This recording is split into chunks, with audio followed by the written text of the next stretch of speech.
আসসালামু আলাইকুম। আজকের এই একাডেমিক ক্লাসে তোমাদের সবাইকে স্বাগতম। আজকে আমরা একটা অবহেলিত চ্যাপ্টার পড়বো, সেটার নাম হলো জ্যোতির্বিজ্ঞান। চ্যাপ্টারটাকে অবহেলিত বলার কারণ আমাদের কোনো ফিজিক্স টিচার এই চ্যাপ্টারটা পড়াতে চায় না। রিজনও আছে, কারণ এখান থেকে কোশ্চেন খুবই কম আসে।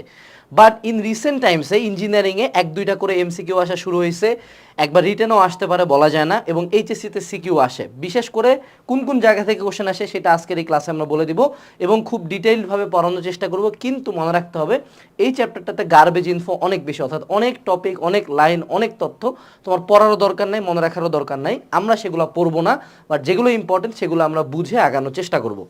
তো যদি তোমার এরকম ক্লাস ভালো লাগে তাহলে অবশ্যই ভিডিও ডেসক্রিপশন বক্স চেক করবা, আমাদের একাডেমিক টু অ্যাডমিশন কোর্সে এনরোল করে ফেলবা। চলো কথা না বাড়ায় আমরা শুরু করি। সো জ্যোতির্বিজ্ঞান চ্যাপ্টারটাতে আমাদের মূলত পড়তে হবে হলো দাগানো লাইন, কারণ এইটা চ্যাপ্টারতে আমরা ফোকাস করতেছি এমসিকিউ যাতে একটাও ভুল না যায়। এবং সেকেন্ডে এই চ্যাপ্টারে শুধুমাত্র 4 টাইপের ম্যাথ আছে, যার মধ্যে 2টা খুবই ইম্পর্টেন্ট, হাবলের সূত্রের ম্যাথ, শোয়ারস্কাইল ব্যাসার্ধের ম্যাথ, আর বাকি 2টা সূত্র সাব কিন্তু আসতে পারে। এবং এই চ্যাপ্টার থেকে মূলত এইচএসসি, মেডিকেল, ইঞ্জিনিয়ারিং, ভার্সিটি প্রত্যেকটাতে কি আসতে পারে বলো দেখি? এমসিকিউ আসার সম্ভাবনা অনেক বেশি। তো চ্যাপ্টারটা পুরোপুরি স্কিপ করতে বলবো না, আমি যে পার্টগুলো দাগাই দিব ওগুলা ছোট হবে, মানে আলটিমেটলি অন্য একটা চ্যাপ্টার হাফের হাফ ইনফরমেশন পড়লে হয়ে যায়। তো জাস্ট দাগানো লাইন পড়বা। এবং আমরা এখানে সিকিউ যদি এইচএসসিতে আসে, এখানকার সিকিউ পেঁচানোর মতো কিছু নাই। এবং যদি আমাদের ইঞ্জিনিয়ারিংয়ের প্রিলিতে বা সিকিউ এটা দিয়ে দেয়, তাও এমসিকিউগুলো পারার মতো এমসিকিউ আসবে যদি আমরা একটু ভালো মতো পড়ি। তো মূলত আমরা যখন চ্যাপ্টারটা পড়াচ্ছি তোমাকে, চ্যাপ্টার পড়ার পরেই অবশ্যই মূল বই নিয়ে দাগায় ফেলবা, নাহলে পরবর্তীতে দেখা যাবে যে তুমি অন্য 2-1 দিন পরে দাগাইতে বসো, অনেক বেশি গার্বেজ দাগায় ফেলছো। এবং মনে রাখবা এর বাইরে আমি যতটুকু পড়াই দিব এবং যতটুকু দাগাই দিব এর বাইরে কিচ্ছু না। অর্থাৎ what the fuck is Hawking radiation, এটা তো তোমার পড়ার দরকার নাই। হকিং রেডিয়েশনের ইকুয়েশন বা ব্ল্যাক হোলের ভিতরে এন্ট্রপি কি, এগুলো তোমার এই জীবনে লাগবে না, অ্যাটলিস্ট এইচএসসি লাইফে লাগবে না। বাট এই চ্যাপ্টারটা আমিও পড়াইতে চাই এই কারণে যে আমাদের দেশের ছেলেরা অনেক মেধাবী, হয়তো বা ফিউচারে মানুষজন অ্যাস্ট্রোনমি, নাসা এগুলোতে কাজ করবে। তো এই চ্যাপ্টারটা তাদের একটা মনে করো শুরুটা করায় দেয়। তো যারা অ্যাস্ট্রোনমি পছন্দ করে এই চ্যাপ্টারটা পড়তে পারো, আমি যতটুকু পড়াবো তার চেয়েও বেশি পড়তে পারো, বাট অবশ্যই অন্যান্য চ্যাপ্টারের চেয়ে বেশি গুরুত্ব দিতে যাবা না। চলো শুরু করা যাক। ওকে, এখানে প্রথমে বলা হয়েছে যে মহাবিশ্ব সৃষ্টির তত্ত্ব নিয়ে। তো বিভিন্ন ধর্মে মহাবিশ্ব সৃষ্টির তত্ত্ব নিয়ে বিভিন্ন কথাবার্তা বলা হয়েছে। বিজ্ঞান একজন পাদ্রী, আর্চ বিশপ, উনি বলছিলেন যে মহাবিশ্বের বয়স মাত্র 4000 খ্রিস্টপূর্বাব্দে, যদিও এটা সম্পূর্ণরূপে ভুল, মহাবিশ্বের বয়স আরও অনেক বেশি। তো মহাবিশ্বের বয়স কত মনে রাখবা, আমাদের বিগ ব্যাং তত্ত্ব অনুযায়ী 13.8 বিলিয়ন বছর আগে, বিলিয়ন 13.8 বিলিয়ন বছর আগে আমাদের মহাবিশ্ব তৈরি হয়েছিল। ঠিক আছে, এর পরবর্তীতে আসো যে মহাবিশ্ব সৃষ্টি তত্ত্ব যেই গবেষণাগুলো আমাদের শুরু হয়, এটা সবচেয়ে বেশি বেগ পায় কবে, যখন 1916 সালে বিজ্ঞানী Albert Einstein general theory of relativity দেয়। এখন আমরা কিন্তু আলবার্ট আইনস্টাইনের আরেকটা তত্ত্ব পড়ছি, সেটা হলো আমরা আগের চ্যাপ্টারে পড়ছি স্পেশাল থিওরি অফ রিলেটিভিটি। ঠিক আছে, স্পেশাল থিওরি অফ রিলেটিভিটি, অর্থাৎ আমরা যে সমীকরণগুলো পড়ছিলাম, L is equals to L not 1 minus v square divide by C square, M is equals to হলো M not divided by 1 minus v square divided by C square. ঠিক আছে, এই সূত্রগুলো হলো স্পেশাল থিওরি অফ রিলেটিভিটি। কিন্তু general theory of relativity মূলত এই মহাবিশ্বের বড় বড় বস্তুগুলো নিয়ে কাজ করে, গ্রহ, নক্ষত্র, উপগ্রহ, কৃষ্ণগহ্বর, এগুলো নিয়ে। সো বিজ্ঞানী আলবার্ট আইনস্টাইন যখন জেনারেল থিওরি অফ রিলেটিভিটি আবিষ্কার করলো, তখন এই মহাবিশ্ব কিভাবে তৈরি হইলো সেটা নিয়ে মানুষজনের কিন্তু ইন্টারেস্টটা অনেক অংশে বাড়ে গেল। এক সেকেন্ড। এর পরবর্তীতে আমরা যেটা জানবো সেটা হলো যে যদি তোমাকে কোশ্চেন করি যে আলবার্ট আইনস্টাইন কেন নোবেল পুরস্কার পাইছে, তোমার উত্তর হইতে পারে ভাইয়া রিলেটিভিটি আবিষ্কার করছে। বা উত্তর সম্পূর্ণরূপে না। আলবার্ট আইনস্টাইন নোবেল পুরস্কার পাইছিল ফটো ইলেকট্রিক ইফেক্ট আবিষ্কার করার জন্য, এটা অনেকে জানে না, যাই হোক জানালাম। এখন চলে আসি, তো মহাবিশ্ব সৃষ্টির বিগ ব্যাং তত্ত্বটা কি? বিজ্ঞানী এডুইন হাবল 1929 সালে লক্ষ্য করলেন তার আবিষ্কার করা টেলিস্কোপ দিয়ে, এবং লক্ষ্য করার পরে একটা তত্ত্ব আসলো যে এখন থেকে 13.8 বিলিয়ন বছর আগে মহাবিশ্বের ওজন ছিল 10⁻51 কেজি এবং ঘনত্ব ছিল 10⁻23 কেজি পার মিটার কিউব, মানে অনেক বেশি ঘন, অনেক বেশি ভর। এরকম একটা বিন্দুর মতো তারা কনজেস্টেড হয়ে এই জায়গায় ছিল। তারপরে আল্লাহ বললেন কুন ফায়াকুন, তারপর সুন্দর মতো বাস্ট হয়ে গেল। এরপরে ধীরে ধীরে ধীরে ধীরে মহাবিশ্ব যখন ঘন ছিল এবং অনেক ভর ছিল, তখন সে উত্তপ্ত ছিল, এবং ধীরে ধীরে যখন বিস্ফোরণ হয়ে ঠান্ডা হওয়া শুরু করলো, তারপর ধীরে ধীরে গ্রহ, উপগ্রহ, নক্ষত্র, পালসার, সুপারনোভা, গ্যালাক্সি সব কিছু তৈরি হতে থাকলো। এটাই হলো মহাবিস্ফোরণ তত্ত্ব বা মহাপ্রসারণ তত্ত্ব। এবং এইটার আবিষ্কারক হলো বিজ্ঞানী জর্জ লিমেটার। যদিও পরে মনে হবে আমাদের এডউইন হাবল, মনে রাখবে এটা আবিষ্কারককে জর্জ লিমেটার। পরীক্ষায় এমসিকিউতে আসতে পারে।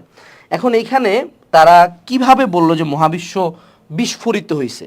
ওনারা দেখলো একটা বিশেষ টেলিস্কোপ দিয়ে, এই টেলিস্কোপে দেখলো যে আমাদের যে তরঙ্গ দৈর্ঘ্যগুলো আসছে এগুলো একটা শিফট হচ্ছে। এই শিফটটাকে বলা হচ্ছে হলো, শিফট মানে কি তরঙ্গ দৈর্ঘ্যের পরিবর্তন হচ্ছে, যেটাকে বলা হচ্ছে মাইক্রোওয়েভ শিফট।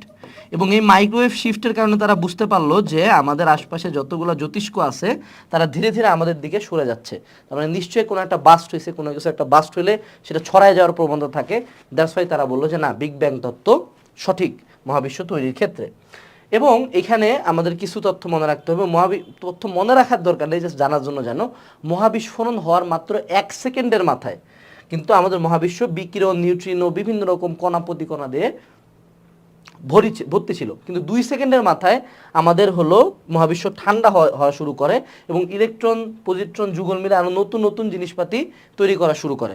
এবং এখানে আরও টাইম তোমাকে বলছে যে কয়েক সেকেন্ড পরপর মহাবিশ্বে অনেক ঘটনা ঘটছে, মানে সেকেন্ডে বিস্ফোরণটা এত ভয়াবহ ছিল, কয়েক সেকেন্ডে ঘটনাটা বাড়তে থাকছে। সো অনেক ধর্মে মহাবিশ্ব তৈরি নিয়ে অনেক কিছু বললেও তুমি যখন আরও ডেপথে যা মহাবিশ্বের সৃষ্টি নিয়ে পড়াশোনা করবা, তুমি একটা জিনিস রিয়েলাইজ করবা যে এই জিনিসগুলো মাগনা হয় নাই, ঠিক আছে? হঠাৎ করে এটা হবে না। সো অনেক সময় বিজ্ঞান আসে ধর্মের সাথে ক্ল্যাশ করতে চায়, কিন্তু এই ক্ল্যাশটা করে যারা হলো কম জ্ঞানী, অর্থাৎ কম জানে। ওই এইচএসসি পাশ করেই ওর দৌড় হলো নাস্তিকতা পর্যন্ত। কিন্তু যারা অ্যাকচুয়ালি জ্ঞানী, আইনস্টাইন পর্যন্ত বলে গেছে যে আল্লাহ আছে, ঈশ্বর আছে। যারা অ্যাকচুয়ালি জ্ঞানী, যারা অনেক বেশি পড়াশোনা করে এবং এই জিনিসগুলো পড়ে, ওদের গা হাত পা ঠান্ডা হয়ে আসবে। ও বুঝতে পারে যে আমি একজন মানুষ হিসেবে আমার কোনো ক্ষমতা নাই, আমি কিচ্ছু পারবো না, এবং এই জিনিসগুলা এমনি এমনি হয় না। যাই হোক, এটা ক্লাসের অন্তর্গত না, জাস্ট বলার জন্য বললাম। এরপরে চলে আসি আমরা মহাবিশ্বের প্রসারণ এবং মহাবিশ্বে পর্যবেক্ষিত যে ঘটনাগুলো আছে এগুলোর উপর ভিত্তি করে বলা যায় মহাবিশ্বের সবচেয়ে অ্যাবান্ডেন্ট 2টা পরমাণু আছে। সবচেয়ে অ্যাবান্ডেন্ট 2টা পরমাণু হইল গিয়ে আমাগো হাইড্রোজেন আর হিলিয়াম। এরাই জোড়া লাগে বাকি পরমাণুগুলো বানায় ফিউশন প্রক্রিয়ায়। তো এদের অনুপাত কত? 3:1। এটা একটা আসার মতো ইনফরমেশন। এবং এইখানে আমাদেরকে লেখা আছে আরেকটা তত্ত্ব, সেটা হলো আমাদের পালসার তত্ত্ব। পালসার, এটা আমাগো বাইক পালসার না, এটা একটা তত্ত্ব।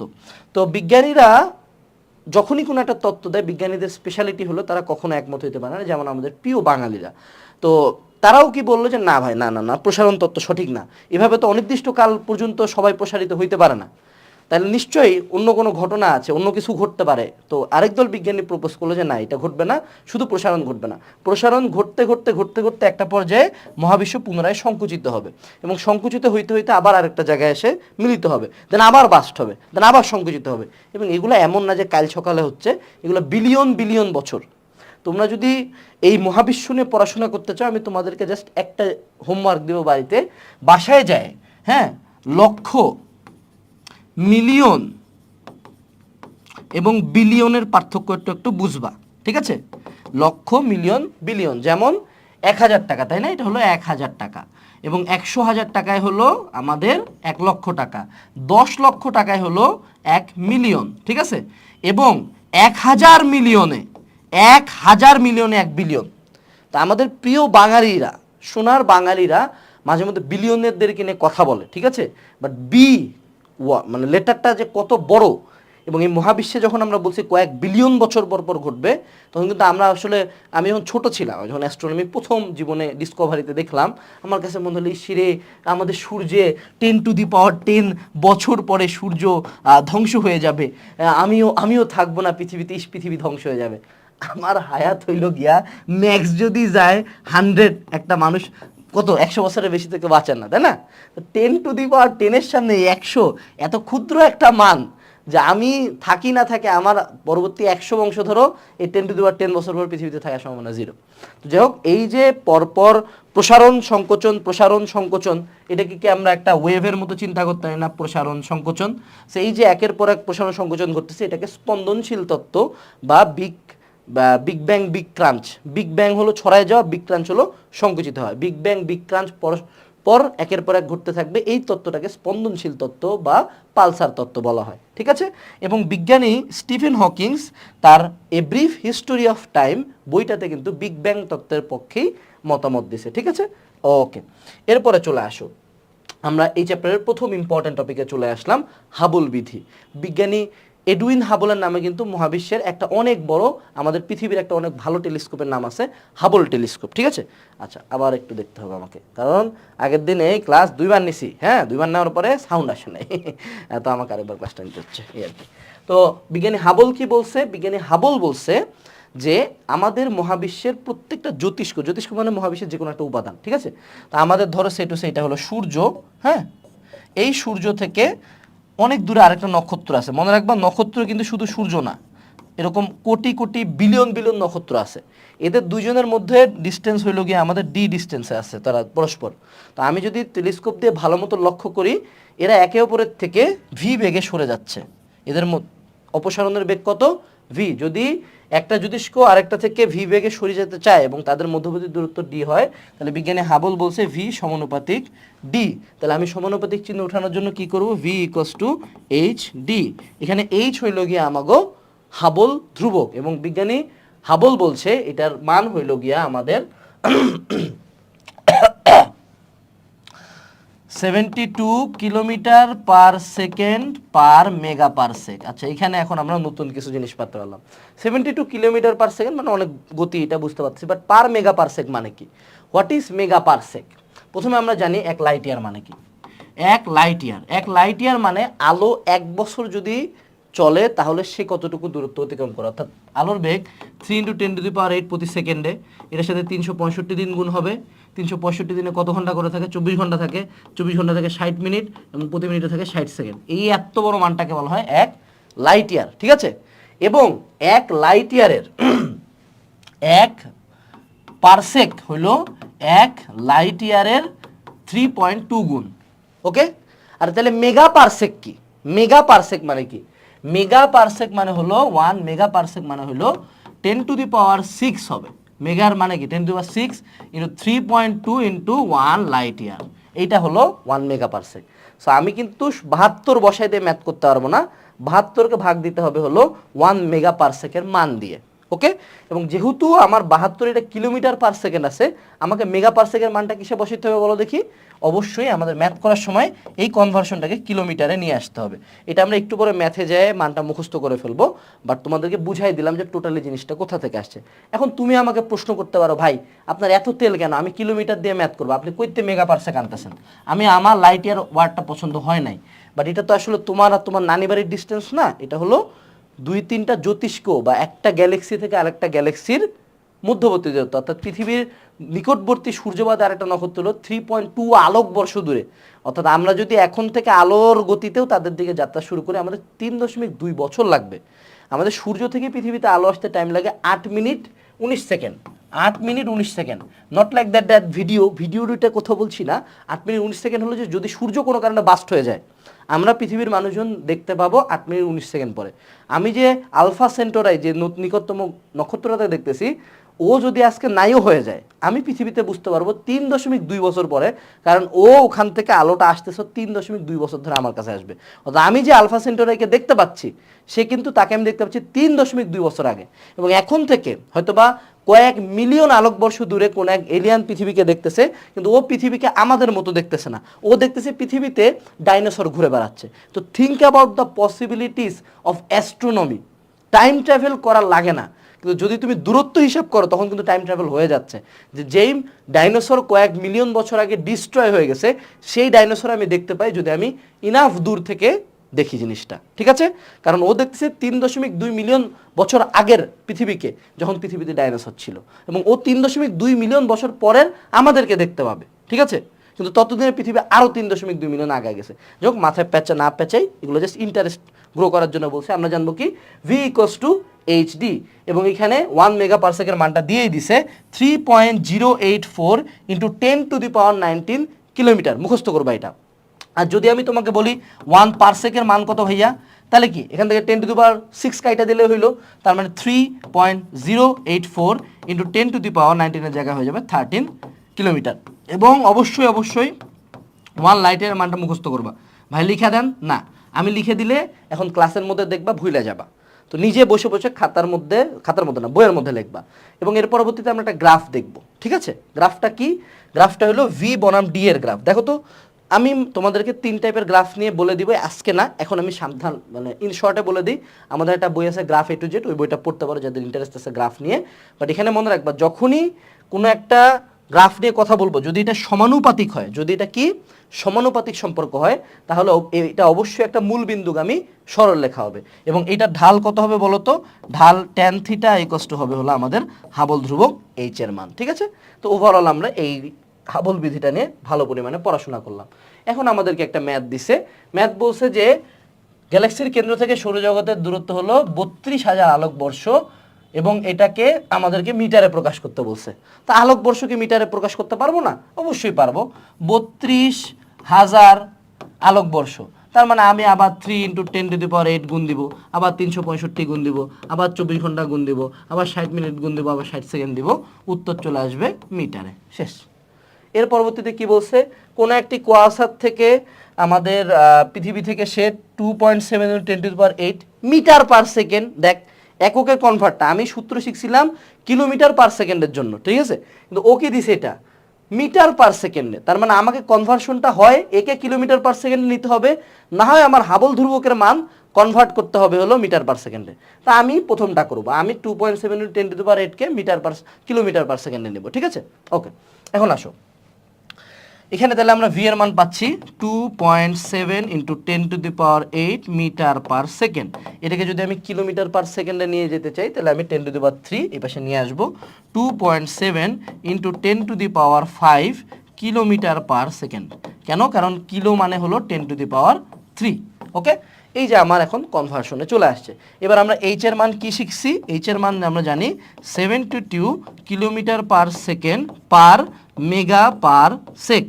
তাহলে 72 divided by 72 kilometre per second divided by, আমাদের একটু আগে মেগা পার সেকেন্ড মানটা আমরা কি মুখস্থ করছিলাম? দেখো দেখি এখানে 3.084 × 10⁻19 কিলোমিটার। আমরা টোটাল ম্যাথ কিন্তু করতেছি কিলোমিটার এককে। যদি মিটারে করতাম তাহলে ওই ওই মেগা পার সেকেন্ড মানটাকে কিলোমিটার থেকে মিটারে কনভার্ট করতে হতো। তো এখানে হলো 3.084 × 10⁻, প্রতিবার ভুলে যেতেছি কেন, 10⁻19 কিলোমিটার। এই যে এইচ এর মান বের হয়ে গেল এইটা, এবং ভি এর মান এইটা আমাদেরকে বের করতে হবে ডি।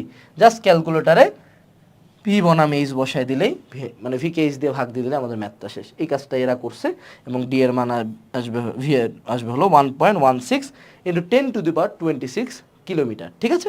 ওকে, নেক্সট ম্যাথে আমরা চলে যাই। এইখানটাতে এখন আমরা আবার বিজ্ঞানীদের দ্বিচারিতা পাবো।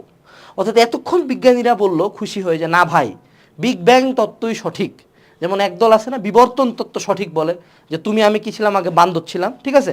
এর পক্ষেও লোক আছে, এর বিপক্ষেও লোক আছে। কিন্তু আমাদের দেশে কিছু বাঙ্গু শাহবাগী আছে, যে তুমি বিবর্তন তত্ত্বের এগেনস্টে কিছু বললেই ওর একদম জ্বলে নাই হয়ে যায়। মানে I don't know how people like, যে আমি বানর থেকে আসছি এটা ওর একসেপ্ট করতে খুব ভালো লাগে। আই ডোন্ট নো যাক, ঠিক আছে? খুব বিবর্তনকে কিন্তু এখন আমরা তত্ত্ব বলি, ঠিক আছে? Not like that, it's a proven science. তত্ত্ব আছে, ঠিক আছে? তো এটা পক্ষে আছে যুক্তি, বিপক্ষেও যুক্তি আছে, এখনো কেউ প্রমাণিত, অর্থাৎ বিজ্ঞানীরা 100 জন বিজ্ঞানী একসাথে একমত হইতে পারে নাই, যে বলে নাই যে আনাস তুই আগে বান্দর ছিলি, ঠিক আছে? যদিও শাহবাগীরা বান্দর থাকতে পারে, দ্যাটস একটা কমপ্লিট ডিফারেন্ট শিট। বাট চলে আসে আমরা এখানে, মহাবিশ্বের জ্যামিতিক গঠন বুঝতে গেলে কি কি করতে হবে, ঠিক আছে? তো মহাবিশ্বের জ্যামিতিক গঠন বোঝার জন্য বিজ্ঞানীরা বললো, না বিগ ব্যাং তত্ত্ব মানি না, আমাদেরকে এটা ম্যাথমেটিক্যালি প্রুফ করতে হবে। তো ওনারা একটা প্যারামিটার লঞ্চ করলো। ওনারা বললো এটা হলো ওমেগা, বা এটা হলো ঘনত্ব প্যারামিটার। কি প্যারামিটার? ঘনত্ব প্যারামিটার। এবং ওনারা বলল যে মহাবিশ্ব 3টা অবস্থায় থাকতে পারে এই ওমেগার মানের উপর। ওমেগা একবার যদি, আরে কি লিখতেছি, ওমেগা যদি >1 হয় এক কাহিনী হবে, ওমেগা যদি <1 হয় আরেক কাহিনী হবে, ওমেগা যদি =1 হয় আরেক কাহিনী হবে। তুমি আমরা কইতে পারো ভাই ওমেগা কি? ওমেগা হলো মহাবিশ্বের গড় ঘনত্ব রো ডিভাইডেড বাই মহাবিশ্বের সংকট ঘনত্ব। অর্থাৎ যেই অবস্থায় মহাবিশ্ব ফাইনালি পৌঁছাইতে পারে, এটাকে সংকট ঘনত্ব আমি ধরে নিচ্ছি, কারণ এখানে সংকট ঘনত্ব সংজ্ঞায়িত করা নাই। এই দুইটা ঘনত্বের অনুপাত হইল গিয়া আমাদের ওমেগা। মহাবিশ্বের গড় ঘনত্ব এবং সংকট ঘনত্বের অনুপাত হলো ওমেগা। এবং এই ওমেগার মান আমরা হলো নির্ধারণ করে মহাবিশ্বের অবস্থা বলবো। বাট তার আগে ভাইয়া সংকট ঘনত্ব আপনি হিসাব করলেন কেমনে? সংকট ঘনত্বের একটা সূত্র আছে যেটাকে আমরা বলি রো সি বা রো ক্রিটিক্যাল 3h², যেখানে h হলো হাবল ধ্রুবক এবং 8 পাই বড় জি কি বলতো? আমাদের সার্বজনীন মহাকর্ষীয় ধ্রুবক। এই মানটা আমাদের চলে আসে হলো, মনে রাখবা এটা 9 পয়েন্ট। বিশেষ করে যারা মেডিকেল পার্টি আছে বাবারা, এগুলো মুখস্থ রাখিস, এগুলো কিন্তু পরীক্ষার হলে ধুমধাম দিয়ে দিবে, তখন তুই পারবি না। কেজি পার মিটার কিউব, ঠিক আছে? 9.47 into 10⁻27 KG per metre cube. So যদি আমাদের সংকট ঘনত্বের মান greater than, less than or equals to 1 হয়, তাইলে কি কি ঘটে এইটা আমরা এখন সামনের স্লাইডগুলোতে জানতে পারবো।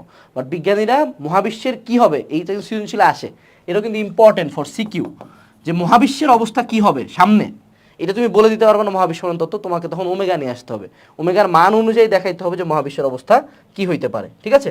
এই যে গ্রাফটার দিকে তাকাও, যে যখন ওমেগার মান গ্রেটার দেন 1 হবে, তখন হবে হলো মহাবিশ্ব আবদ্ধ মহাবিশ্ব। যখন মহাবিশ্বর ওমেগা ইকুয়ালস টু হবে 1, তখন মহাবিশ্ব হইতে পারে সমতল মহাবিশ্ব। এবং যখন মহাবিশ্ব লেস দেন 1 হবে ওমেগা, তখন হবে হলো উন্মুক্ত মহাবিশ্ব। মানেটা কি ভাই বুঝায় বলেন? এই জায়গায় এই গ্রাফটার দিকে তাকাও, এই দিকে আসে হইলো আমাদের টাইম টি সময়, এবং এই দিকে আসে মহাবিশ্বের আকার। তো যখন ওমেগা ইজ গ্রেটার দেন 1, তখন দেখো আকারটা এইখান থেকে শুরু হয়ে এইখানেই শেষ হয়ে যাবে, অর্থাৎ সময়ের সাথে আকারটা একটু বাড়বে, তারপরে একটা পর্যায়ে আকার বাড়া থামে যাবে, অর্থাৎ মহাবিশ্ব আবদ্ধ হয়ে যাবে, এই প্রসারণটা আর হবে না। এবং আরেকটা পার্ট দেখো, এবার যখন ওমেগা ইকুয়ালস টু 1, তখন কি মহাবিশ্ব সময়টা বাড়তেছে, আকারটা বাড়তে মানে একটা সার্টেন পর্যায়ে পর্যন্ত গেছে। কিন্তু দেখো, আমি যদি তোমাকে বলি ভাই এই হলো একটা তল, এটা কি একটা তল, ঠিক আছে? আমি বললাম এই যে রুটিটা আমি এই দিকে টান দিব এবং এই দিকে টান দিব, তাহলে কি এমনে বাড়বে, অর্থাৎ একটু পরে রুটিটা দেখতে এরকম হইতে পারে, ঠিক আছে? তাই না?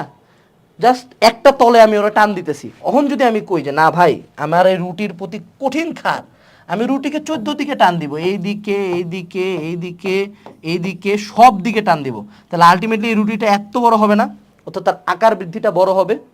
এই জিনিসটাই ঘটছে এখানে। দেখো, সমতল মহাবিশ্ব যখন একটা তলে মহাবিশ্ব প্রসারণ হইতে থাকবে, তখন দ্যাট ইজ কল্ড সমতল মহাবিশ্ব। ওকে, তখন ওমেগা ইকুয়ালস টু 1, আর উন্মুক্ত মহাবিশ্ব কি সব দিকে বাড়তে থাকবে, যেটা বিগ ব্যাং বলতেছে, তখন কি ওমেগা ইজ লেস দেন 1।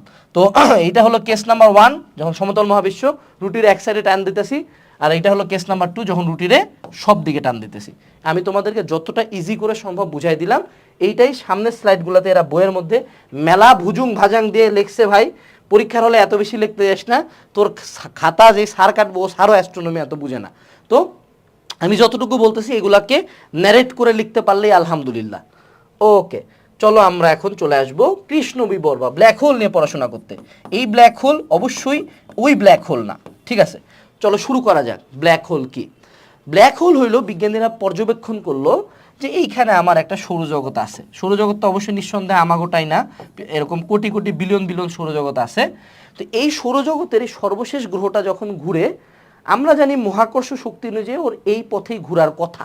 আমি কেপলারের সূত্র দিয়ে এটা বের করছি, কিন্তু কোনো এক অলৌকিক কারণে আমি দেখতে পাচ্ছি যে আমার প্রিয় এই সর্বশেষ গ্রহটা এমনি ঘুরতেছে, এরকম একটা আনরিয়েলিস্টিক একটা কক্ষপথ দিয়ে সে ঘুরতেছে, যেটা তার অ্যাকচুয়ালি ঘোরার কথা এইভাবে, সে ঘুরতেছে এমনি। তো বিজ্ঞানীরা এই নিয়ে মেলা চিন্তা করলো। আমি টেলিস্কোপ লাগাই দেখি, আমি স্যাটেলাইট পাঠাই দেখি, কোনো ব্যাখ্যা নাই। নিশ্চয়ই কোনো একটা এত বড় গ্রহ যখন তার কক্ষপথ চেঞ্জ করতেছে, তাকে অন্য কেউ এত জোরে টান দিচ্ছে যে তার কক্ষপথ চেঞ্জ হচ্ছে। তো অবশ্যই এত ভারী কোনো একটা বস্তু আছে, কিন্তু এত ভারী যে ওরা আমি দেখাই পাই না।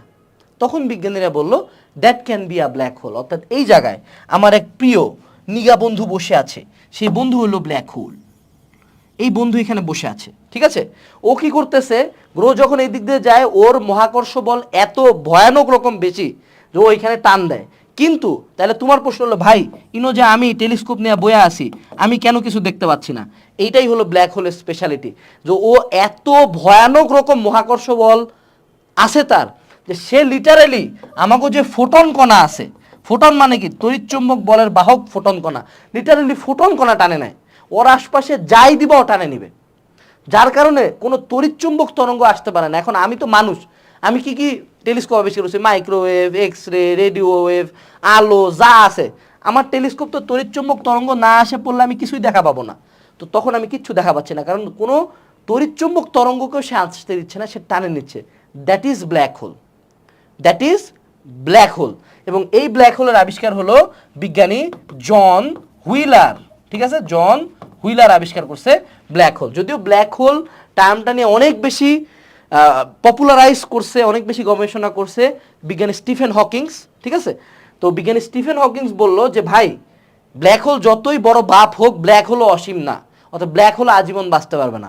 ব্ল্যাক হোল সবচেয়ে বড় আকারের হলেও এটা হলো 1 গুগল ইয়ার বাঁচতে পারে, বা 10⁻100। এই যে গুগল সার্চ ইঞ্জিন ইউজ করে না, 10⁻100কে বলা হয় 1 গুগল। সো 1 গুগল বয়সর পর্যন্ত সবচেয়ে বড় ব্ল্যাক হোলগুলো পর্যন্ত বাঁচবে, বাট এক পর্যায়ে তারা মারা যাবে। ভাই কেন মরে যাবে? তখন বিজ্ঞানী হকিংস ক্যালকুলেশন করে দেখাই দিল যে এই আমার নিগা বন্ধু, আমার এই বন্ধু কিছু রেডিয়েশন ছাড়ে, ঠিক আছে?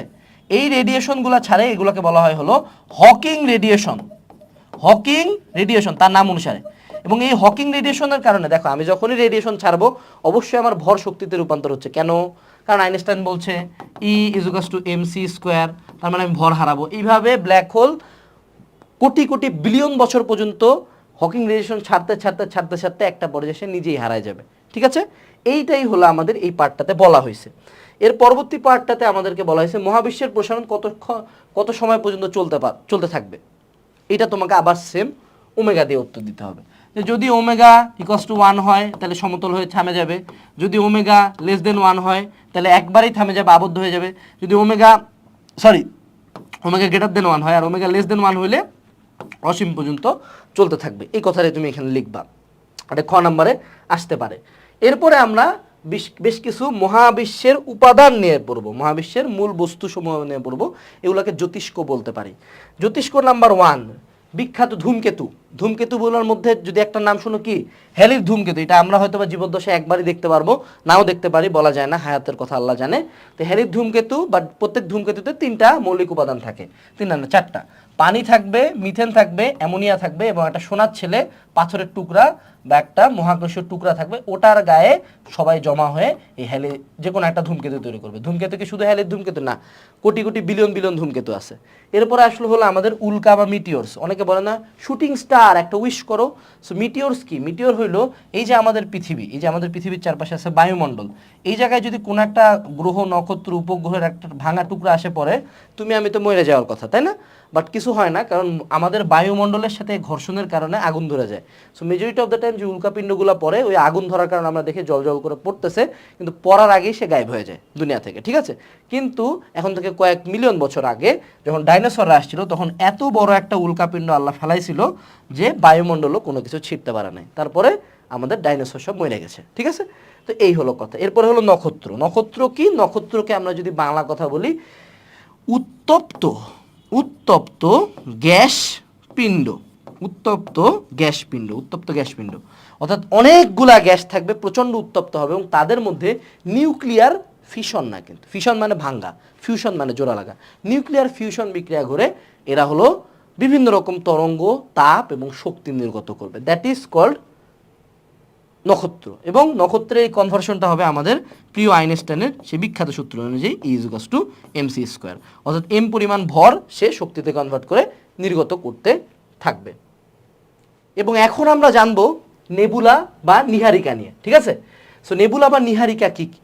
নেবুলা বা নীহারিকা হলো ওয়ান কাইন্ড অফ নক্ষত্রের পূর্বাবস্থা, বা নক্ষত্রের একটা ইন্টারমিডিয়েট অবস্থা আমরা বলতে পারি নক্ষত্র হওয়ার আগে। এই সময় কি বিশাল বিশাল গ্যাস পিণ্ড থাকে, ঠিক আছে? অর্থাৎ এইটা যদি আমাগো মহাকর্ষ বলের কারণে একটা নক্ষত্র হয়, নেবুলা হইলো এইরকম, মানে অনেকগুলা গ্যাস একসাথে হয়ে এখনো কোনো কনসেন্ট্রেটেড ফর্মে আসতে পারে নাই। এবং এইটা হলো কি কি থাকে, 50 থেকে 75% হাইড্রোজেন থাকে, এবং 20 থেকে 45% হিলিয়াম থাকে, বাকি 5% অন্যান্য মৌলিক পদার্থ থাকে। এখন প্রশ্ন হইতে পারে, ভাইয়া গ্যালাক্সি কি? এটা কি স্যামসাং গ্যালাক্সি S23 আলট্রা? না। What is a Galaxy? Galaxy হলো এই যে আমাদের যে গ্যালাক্সি, এটার নাম হলো আকাশগঙ্গা বা মিল্কি ওয়ে বা অ্যান্ড্রোমিডা, যে এক নাম থাকবে অপশন ওইটা দেখাই দিবা। এই গ্যালাক্সিতে কয়েক মিলিয়ন মিলিয়ন, কয়েক বিলিয়ন বিলিয়ন সূর্য আছে, সূর্যের মতো নক্ষত্র অনেকগুলো আছে, ওই নক্ষত্রের চারপাশে গ্রহ আছে, ওই গ্রহের চারপাশে উপগ্রহ আছে, এরকম আবার অনেক কিছু আছে বাংলা কথা, এগুলা তো আমরা এটা পড়তেছি বাচ্চাগো জিনিসপাতি, এগুলা মনে করো যারা অ্যাস্ট্রোনিয়াম নিয়ে পড়বা হ্যাঁ মনে করো প্রথম ক্লাসে এটা পড়াবে, ঠিক আছে? তো এরকম কোটি কোটি বিলিয়ন বিলিয়ন জিনিসপাতি একসাথে হয়ে কিন্তু একটা ছায়াপথ তৈরি করে। এবং আমাদের ছায়াপথে কতগুলো নক্ষত্র আছে জানো? 10⁻11। সো এই সূর্য নিয়ে এত যে মাতামাতি, কিন্তু এরকম 10⁻11 গ্যালাক্সি সূর্য আছে আমাগো গ্যালাক্সিতেই, এরকম গ্যালাক্সি আছে আবার বিলিয়ন বিলিয়ন। তাই তুমি বুঝো যে এটা কত বড়, মানে কতটা বড় এই মহাবিশ্ব। এবং কার্ল সেগানের একটা লাইন আছে খুব ফেমাস, যে আমাদের একটা টেলিস্কোপ সম্ভবত আমরা মঙ্গল গ্রহের দিকে পাঠাইছিলাম এবং সে হলো সর্বশেষ পিছন দিকে ফিরে তাকায়, অর্থাৎ আমাদের সাথে কমিউনিকেশন শেষ হয়ে যাচ্ছিল, তার লাস্ট সে পিছন দিকে তাকায় একটা ছবি তুলে পৃথিবীতে পাঠাইছিল। এবং ছবিটা দেখবা, হ্যাঁ এটা সার্চ দিবা, একটা স্পেক বা একটা ডটের মতো একটা ছবি আছে, এটা পৃথিবী থেকে সবচেয়ে দূরে যায় আমরা একটা ছবি তুলছি আমাদের পৃথিবীর। এবং সে বলছিল যে all the stories, all the people that have ever lived, পৃথিবীতে যত মানুষ ছিল, পৃথিবীর যত গল্প, যত আবেগ, যত যুদ্ধ, যত ক্ষমতা, যত টাকা, আমার তোমার পরিচিত সবাই এবং সব কিছু এই জাস্ট একটা সিঙ্গেল ডটের মধ্যে। এবং এই মহাবিশ্বের তুলনায় আমরা কতটা ক্ষুদ্র। সো অ্যাস্ট্রোনমি নিয়ে পড়লে বোঝা যায় যে এই যে ফাপড়গুলো আমরা অনলাইনে নেই, বয়কট সামথিং, এই সেই তোরে দেখে নিব, দিন শেষে আমরা কতটা তুচ্ছ সৃষ্টিকর্তা এবং মহাবিশ্বের অনুপাতে। এই ছবিটা দেখবে, এই ছবিটা খুবই ইমোশনাল একটা ছবি। আমি এটা দেখে খুব ফিল করছিলাম আমি যে কতটুকু মানুষ হিসেবে কতটা মানে ইউজলেস সেটা। যাক, আমরা কথা বলতেছিলাম গ্যালাক্সি নিয়ে। গ্যালাক্সি প্রকারভেদটা আমাদের আসতে পারে, এক হলো উপবৃত্তাকার গ্যালাক্সি, সর্পিল গ্যালাক্সি, বিষম গ্যালাক্সি এবং রেডিও গ্যালাক্সি। এখানে প্রত্যেকটার জিনিসপাতি দেওয়া আছে, জাস্ট রেডিও গ্যালাক্সিটা একটু স্পেশাল, যেটা হলো রেডিও কম্পাঙ্কের তরঙ্গ নির্গত করে। এবং আমাদের সর্পিল গ্যালাক্সিটা জানতে হবে, আমাদের ছায়াপথ ও অ্যান্ড্রোমিডা হলো এ ধরনের গ্যালাক্সি, ঠিক আছে? আমরা কীরকম গ্যালাক্সিতে বসবাস করি? সর্পিল গ্যালাক্সিতে। এরপরে আসো, এখানে আমাদেরকে কি বলা হয়েছে? Dark matter. Yes, very important একটা টপিক, এটা আমার খুব পছন্দের। What is dark matter? Dark matter আমরা জানবো, এবং dark energy, dark energy, dark matter ও ডার্ক এনার্জি। আচ্ছা, তার আগে আমরা একটা জিনিস জানি, যদি কোনো একটা ম্যাটার এবং তার অ্যান্টি ম্যাটার যুক্ত হয়, একটু পরে এটা নিয়ে আমরা পড়বো যদিও, এই জন্য আগে বলে দিচ্ছি, ম্যাটার এবং অ্যান্টি ম্যাটার যদি একসাথে যুক্ত হয় তাহলে আমরা কি পাবো বলো দেখি? এনার্জি পাবো। এই লাইনটা মনে রাখবা, ঠিক আছে? আচ্ছা, এখন আসো, হোয়াট ইজ ডার্ক ম্যাটার? বলা হয় পৃথিবীতে থাকে, আমরা মহাবিশ্ব নিয়ে যতটুকু দেখি তার জাস্ট 1 ভাগ আমরা দেখতে পাই, বাকি তার 10 গুণ বেশি ভর, 10 টাইমস বেশি ভর আছে। আমরা 1 ভাগ যেটা দেখতে পাই এটা হলো ম্যাটার, এবং তার 10 গুণ বেশি জিনিস আছে হলো ডার্ক ম্যাটার। অর্থাৎ ডার্ক ম্যাটার হলো এমন কিছু বস্তু, এমন কিছু মহাকর্ষীয় জিনিস যা তড়িৎচুম্বক তরঙ্গ পর্যন্ত নিঃসরণ করে না, কিন্তু তারা আছে, দে এক্সিস্ট। সেই যে আমরা কোথায় কোথায় জান্নাত, কোথায় জাহান্নাম কোনোদিন তো দেখলাম না। বাবা তুই কি দেখবি? তো ক্ষমতাটা সম্বন্ধে তো আইডিয়াও নেই যে তুই কতটা দুর্বল। যাই হোক, কইছিলাম যে আমাদের এই যে কিছু জিনিসপাতি আমরা তাদের উপস্থিতি অনুভব করতে পারি। যদি পৃথিবী বাইকে গেছে, কোনো একটা গ্রহ এমনভাবে ঘুরতেছে, ওখানে একটা ছায়াপথ তৈরি হয়েছে, কিন্তু তাদেরকে আমি দেখতে পাই না। এই বস্তুগুলোকে বলা হয় ডার্ক ম্যাটার বা অদৃশ্য ভর, এবং এদের পরিমাণ আমাদের দৃশ্যমান ভরের প্রায় 10 গুণ। ওকে? এবং কোয়াসার কি? কোয়াসার হইল ওয়ান কাইন্ড অফ একটা নাক্ষত্রিক জিনিস যা কি নির্গত করে? আমাদের রেডিও তরঙ্গ নির্গত করে। এটা জানবা হলো কোয়াসার নিয়ে। এখন আমরা জানবো হইল গিয়া মৌলিক কণা নিয়ে, মৌলিক কণা। তো এখন আমরা জানবো হলো মৌলিক কণা নিয়ে। মৌলিক কণা নিয়ে যদি আমরা কথা বলতে চাই তাহলে রিসেন্ট একটা থিওরি নিয়ে আমাদেরকে জানতে হবে। এটা নিয়ে চাইলে যাদের ইচ্ছা আছে পড়তে পারো, সেটা হলো গ্র্যান্ড ইউনিফিকেশন থিওরি, ঠিক আছে? আমরা এখন যেগুলা পড়বো এগুলো একদম বেসিক পার্টগুলো আমরা জাস্ট জানবো, বাট গোটা মহাবিশ্বের মৌলিক কণাকে বিজ্ঞানীরা একটা ছকের মধ্যে নিয়ে আসতে পারছে। এই ছকটাও দেখতে পারো, ঠিক আছে? তো এই main particles of the universe লেগে গুগল করলে এই ছকটা পাওয়া যাবে, যে গোটা মহাবিশ্বের সকল জিনিসপাতি যে সকল কণা দিয়ে তৈরি হয়েছে সেগুলা একটা মাত্র ছকের মধ্যে সব আনতে পারছে তারা। তো আমাদের এতদিনের ধারণা কি ছিল? যে আমাদের মহাবিশ্বের সব কিছু আমরা এই সিম্পল জিনিস দিয়ে ব্যাখ্যা করব। এখানে প্রোটন আছে, এখানে নিউট্রন আছে, সাইড দিয়ে আমাদের ইলেকট্রন ঘুরে বেড়াচ্ছে। বাট ইলেকট্রন, প্রোটন, নিউট্রন বাদেও আমাদের প্রচুর মৌলিক কণা আছে, সেটা হলো আমরা এই পার্টটাতে জানতে পারবো। প্রথমে আমরা জানবো হলো কণা ও প্রতিকণা। প্রত্যেক কণা দুই প্রকার, কণা আছে এবং তার অ্যান্টিপার্টিসেল আছে। যেমন ইলেকট্রনের অ্যান্টিপার্টিসেল হলো পজিট্রন, এটা হলো একটা পজিটিভ ইলেকট্রন। দুইটা যদি একসাথে হয় কি উৎপন্ন হবে বলো দেখি? আমরা একটু আগেই জানছি কণা ম্যাটার অ্যান্টিম্যাটার মিলে কি হয়? এনার্জি তৈরি হয়। এবং আমাদের যত কণিকা আছে সবগুলোকে আমরা মূলত দুই ভাগে ভাগ করতে পারি। এক হইলো আমাদের ফার্মিয়ন আর বোসন। ফার্মিয়নগুলো কি? ফার্মিয়নগুলো হলো বস্তু কণা, অর্থাৎ যেগুলো দিয়ে বস্তু গঠিত হয়। আর বোসন কি? বোসন হইলো যেই সকল কণার কারণে বস্তুদের মধ্যে বল এবং শক্তির আদান প্রদান হয়। যেমন সিম্পলি বলি, আমার ভর আছে কিন্তু আমার মধ্যে কেন মহাকর্ষ বল আসবে? আমার ভর আছে, আমার মধ্যে পরমাণু আছে, এই জন্য ভর। কিন্তু এই যে মহাকর্ষ শক্তিটা আমার মধ্যে আছে এটা হচ্ছে বোসন কণার কারণে, এবং আমার ভরটা তৈরি করতেছে এই হলো বস্তু কণাগুলা। এখন আসি আমাদের ফার্মিয়ন। ফার্মিয়নগুলা কি? পৃথিবীর সকল পদার্থই ফার্মিয়ন দিয়ে গঠিত। এদের স্পিন হলো হাফ, এবং এরা এই যে আমরা গুণগত রসায়ন চ্যাপ্টারে পড়ছিলাম, এরা পলির বর্জন নীতি মেনে চলে, ঠিক আছে? এবং ফার্মিয়নগুলা কিন্তু দুই প্রকার হয়, এক হলো কোয়ার্ক এবং লেপটন, ঠিক আছে? তো আমাদের এই যতগুলো ফার্মিয়ন আছে এগুলো আরো ক্ষুদ্র ক্ষুদ্র কিছু কণা দিয়ে তৈরি, যেগুলো হলো কোয়ার্ক বলা হয়, ওকে? এবং কোয়ার্ক মূলত কয় প্রকার? কোয়ার্ক মূলত 6 প্রকার, ঠিক আছে? 6 প্রকার কোয়ার্ক আছে। এগুলো কি কি? একটা হলো up, down, charm, strange, top, bottom, ঠিক আছে?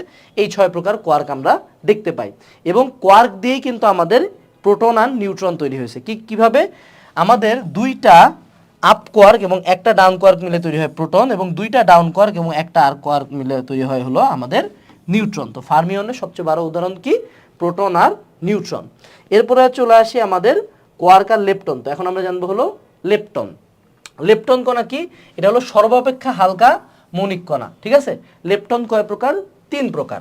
এক হলো ইলেকট্রন গোষ্ঠীয় লেপটন, মিউন গোষ্ঠীয় লেপটন এবং টাউ গোষ্ঠীয় লেপটন। এখানে আমরা যেগুলো কথা বলতেছি, যেমন নিউট্রিনো, তারপর হলো হেড্রন, এরকম অনেক প্রকার কণার নাম তোমরা পাবা, খুব কমপ্লেক্স, বাট আমি যেতটুকু পড়াই দিচ্ছি এগুলাই তোমার পরীক্ষার হলে আসতে পারে, আসলেও এর বাইরে কিছু আসবে না। এখন এইগুলা হলো লেপটনের সবচেয়ে বড় উদাহরণ কি বলো দেখি? ইলেকট্রন। তো প্রথমে আমরা কি জানলাম? কোয়ার্ক হলো প্রোটন আর নিউট্রন, বা ফার্মিয়নের সবচেয়ে বড় উদাহরণ কি? প্রোটন আর নিউট্রন। আর এই যে হলো লেপটনের উদাহরণ কি? আমাগো ইলেকট্রন। এরপরে আসো আমাদের বোসন। এই বোসন কণাটা পড়াইতে গেলে আমার অনেক বেশি গৌরব ফিল হয়, কারণ এই বোসন কণার নাম হয়েছে ঢাকা বিশ্ববিদ্যালয়ের অধ্যাপক সত্যেন বোসের নাম অনুসারে। তাহলে বুঝো গোটা মহাবিশ্বের অর্ধেক কণার নাম হয়েছে আমাদের ঢাকা ভার্সিটির একজন প্রফেসরের নামে। এরকম গোল রাখো। অনলাইনে বইয়া মিম বানালে, ট্রল করলে এরকম গোল ফিল আপ হবে না। সত্যেন বোস বসে কাউরে ট্রল করা নাই, ঠিক আছে? এখন শুরু করি। তো এই বোসন কণাকে কি বলা? বোসন কণা কি? বোসন কণা অনেক প্রকার হইতে পারে। Photon, W boson, gluon, graviton. যেমন গ্লুয়ন হলো সবল নিউক্লিয় বলের রিজন, ফোটন হলো সকল তড়িৎচুম্বক বলের রিজন, গ্রাভিটন হলো মহাকর্ষ বলের রিজন। অর্থাৎ এরা বিভিন্ন বল এবং শক্তির বাহক। এবং এটা দুই প্রকার, গেজ বোসন এবং হিগস বোসন। আমরা এখন যেগুলো বললাম এগুলো হলো গেজ বোসন। এবং এরপরে আমরা জানবো হলো বিজ্ঞানী পিটার হিগস এটা আবিষ্কার করছে। উনি কয়েকদিন আগেই মারা গেলেন। আমি এই চ্যাপ্টারের ক্লাস নেওয়ার মানে সম্ভবত 1 সপ্তাহ আগে মারা গেছে পিটার হিগস। এটাকে বলা হয় ঈশ্বর কণা। কেন ঈশ্বর কণা বলা হয়? Why is this called god particle? কারণ হিগস কণাগুলা মিলে একটা ক্ষেত্র তৈরি করে, হিগস ক্ষেত্র।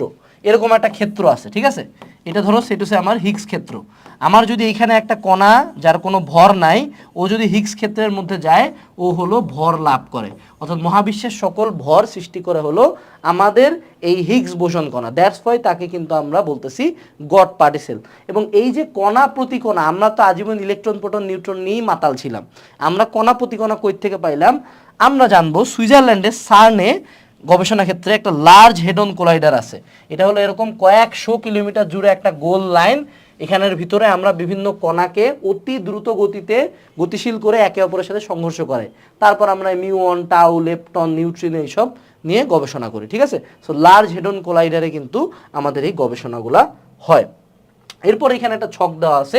এই ছকটাতে ইলেকট্রন, প্রোটন, নিউট্রন অনেক কিছু দেওয়া আছে, বাট আমি বলবো এই ছকটা পড়বা না। ছক পড়বা না। কেন পড়বা না?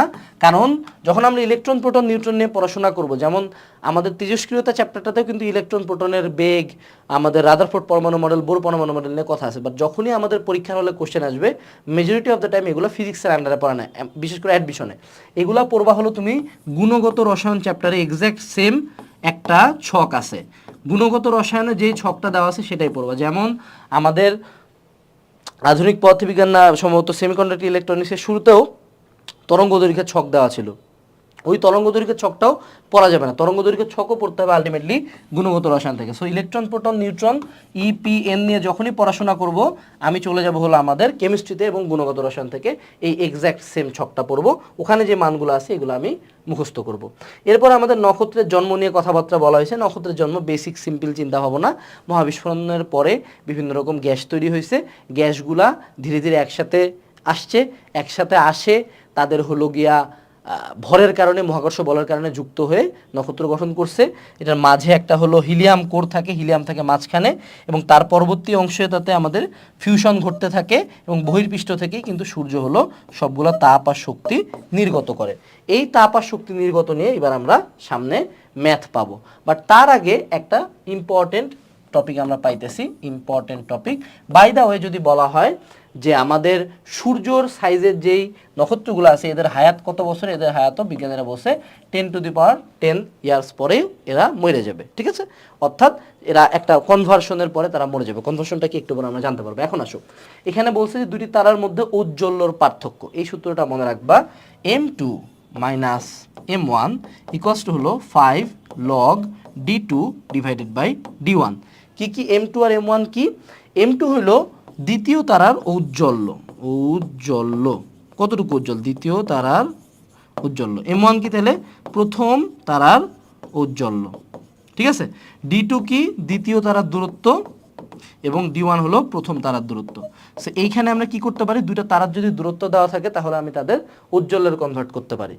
এখানে দেখো বলছে যে একটি পরম উজ্জ্বল বিশিষ্ট দুটি তারার মধ্যে একটি অপরটি থেকে 1000 গুণ দূরত্বে অবস্থিত। তার মানে d2 is 1000 Times d1, d2 is 1000 Times d1, এবং এদের ঔজ্জ্বল্যতার পার্থক্য কত হবে, কার ঔজ্জ্বল্য বেশি হবে? তো আমরা লিখলাম m2 minus m1 equals to হলো 5 log d2 minus d1। d2 এর মান বসাই দিলাম, তাহলে কত চলে আসলো? 5 log 10⁻3, অর্থাৎ উত্তর হলো 15। তার মানে m2 ইকুয়ালস টু হলো m1 প্লাস 15, অর্থাৎ দ্বিতীয় যে তারাটা আছে যেটা 1000 গুণ দূরে অবস্থিত তার ঔজ্জ্বল্যটা বেশি, অর্থাৎ তারা যত দূরত্বে অবস্থিত হবে তার ঔজ্জ্বল্য তত বেশি হবে। এরপরে চলে আসো আমাদের সূর্যের যে শক্তির উৎস, এটা ইম্পর্টেন্ট, এই বিক্রিয়াটা আমাদের আসতেও পারে। বিক্রিয়া না, বেসিক্যালি আমরা যেটা এতদিন পড়ছি যে একটা ভারী নিউক্লিয়াস থাকে, একটা ভারী নিউক্লিয়াস, সেটা হচ্ছে ইউরেনিয়াম 236 নিউক্লিয়াস। এটাকে আমি একটা নিউট্রন দিয়ে ছোট করে হিট করে এ ভাঙ্গে আরও দুইটা নিউক্লিয়াস তৈরি করে, যেমন রেডন, আবার হইল গিয়া প্লুটোনিয়াম, তারপর এরা ভাঙ্গে আরও নিউট্রন তৈরি করে। এইভাবে করে যেটা হয় এটাকে বলে নিউক্লিয়ার ফিশন রিয়াকশন, অর্থাৎ ভাঙ্গা।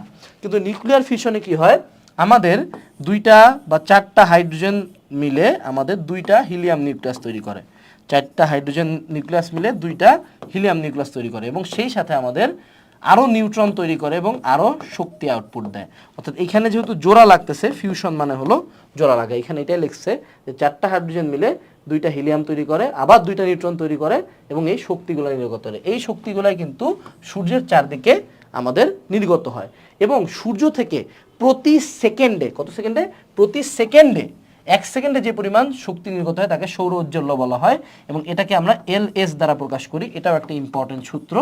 এই ইম্পর্টেন্ট সূত্রটা কি? এলএস ইকুয়ালস টু হলো 4 পাই আর স্কোয়ার এস। এখানে আর হইল পৃথিবী থেকে সূর্যের দূরত্ব, পৃথিবী থেকে সূর্যের দূরত্ব। এই যে এটা যদি আমাদের পৃথিবী হয় আর এইটা যদি আমাদের সূর্য হয়, তাহলে এই দূরত্বটা হলো আর। এই পৃথিবী থেকে সূর্যের দূরত্বটার একটা সুন্দর নাম আছে, এটা দিয়েও আমরা মহাবিশ্বের দূরত্ব মাপার ক্ষেত্রে ইউজ করি। এটাকে বলি আমরা 1 অ্যাস্ট্রোনমিক ইউনিট বা AU। 1 AU কে বলা হয় 15 কোটি কিলোমিটার বা 1.496 × 10⁻11 মিটার, ঠিক আছে? এবং এই যে এখানে একটা এস আছে, এসটাকে বলা হয় সৌর ধ্রুবক। এটার মানটা মুখস্থ রাখবা, 1.38 × 10⁻3 ওয়াট পার মিটার স্কোয়ার। দেখো দুইটাই কিন্তু আমাদের যতগুলো মান দেওয়া আছে সবগুলো কিন্তু এসআই এককে দেওয়া আছে। এখন এখানকার একটা ইম্পর্টেন্ট ম্যাথ আছে, এটা আমার মনে হয় ইঞ্জিনিয়ারিং স্ট্যান্ডার্ড একটা ম্যাথ। আমি ম্যাথটা করে দিব না, আমি তোমাকে প্রসেস বলে দিব, এটা তোমাদের হোমওয়ার্ক। যারা পারবা ম্যাথটা করার পরে আমাদের হালকেনস্টাইন ফ্যামিলি গ্রুপে এটা সলভটা প্রকাশ করবা। কি বলছে এখানে? এখানে বলছে যে সৌরধ্রুবক দেওয়া আছে এবং পৃথিবী থেকে গড় দূরত্বও দিয়ে দেওয়া আছে। দিয়ে দেওয়ার পরে বলছে প্রতি বছর সৌর ভরের গড় হ্রাসের হার নির্ণয় করো, অর্থাৎ প্রতি বছর সে কি পরিমাণ ভর হারায় সূর্য, এখন প্রশ্নটা এমন কেন হইলো ভাই, আপনি তো সৌর উজ্জ্বলে শিখালেন, ভর কেমনে হারাবে? এই যে যদি এটা প্রতি সেকেন্ডে এতটুকু শক্তি নির্গত করে, তাহলে 1 বছরে নির্ধারিত একটা শক্তি নির্গত করে। যদি ওই শক্তিটার পরিমাণ হয় হলো ই, তাহলে আমরা কি জানি E is to M C square. তাহলে যদি আমি এম বের করতে চাই, ই কে যদি আমি সি স্কোয়ার দিয়ে ভাগ দিই, তাহলেই তো আমি কতটুকু ভর হারা বের করে ফেললাম। এই কাজটাই আমাদের এই ম্যাথটাতে করা হবে। যেমন এখানে আমি একটা এক্সট্রা কি হলো, এটি কি জিনিস, আচ্ছা সরি, একটা এক্সট্রা পেজ নিয়ে নিই। যেমন আমাদের কি বলছে, এস ইকুয়ালস টু হলো 1.38 into 10⁻11 metre, sorry watt per metre square, ঠিক আছে। এবং আমরা জানি আমাদের আর ইকুয়ালস টু হলো 1.496 ইন্টু 10⁻, একটু আগে চলে আসি, 1.496 কই গেল, 10⁻11, এটা হলো 10⁻3, সরি আমাদের একটু ভুল হয়েছে, এটা হবে হলো 10⁻3 ওয়াট পার মিটার স্কোয়ার, এটা হবে 10⁻11 মিটার। ওকে, এই দুটো আমরা জানি। এল ইকুয়ালস টু হলো 4 পাই আর স্কোয়ার এস, এখান থেকে এল এর একটা মান আসবে। এটা কি L for 1 second, L for 1 second, তাহলে আমাদেরকে কি বের করতে হবে, L for 1 year. L for 1 year equals to কত হবে, 4 পাই আর স্কোয়ার এস ইন্টু 365 দিন, 24 ঘন্টা, 60 মিনিট, 60 সেকেন্ড। এই যে আমাদের এই এল ফর 1 ইয়ার, এটাকে আমরা কি দ্বারা প্রকাশ করতেছিলাম, আমরা আইনস্টাইনের ভর শক্তি সমীকরণের ই দ্বারা প্রকাশ করতেছি। তাহলে ই এর মান জানি, তাহলে আমাদের এম বের করতে হবে। তাহলে এটা কি লিখবো আমরা জানি ই ইজ ইকুয়ালস টু হলো এম সি স্কোয়ার, তাহলে M is equals to E divided by C square. E is equals to কত, ই এর মানটা এখান থেকে আমরা বসাই দিলাম, সি স্কোয়ারের মানটা হবে হলো 3 ইন্টু 10⁻8 স্কোয়ার। এখানে আমি ক্যালকুলেট করলে আমাদের এম এর মান চলে আসবে। এম এর মান আমরা কি আনছি, এম এর মান আমরা আনছি হইল গিয়া এখানে কত আনছে, 1.37 ইন্টু 10⁻17 কেজি, 1.37 ইন্টু 10⁻17 কেজি। এখন তুমি বলতে পারো ভাই আমি ম্যাথটা করলাম কিন্তু মিললো না। কেন মিললো না জানো? কারণ এই যে এই জায়গাটাতে দেখো আমাদের প্রিয় বইয়ের লেখক স্যারেরা কি জানি করছেন, এখানে এস এর মানটা আবার চেঞ্জ করে দিছে।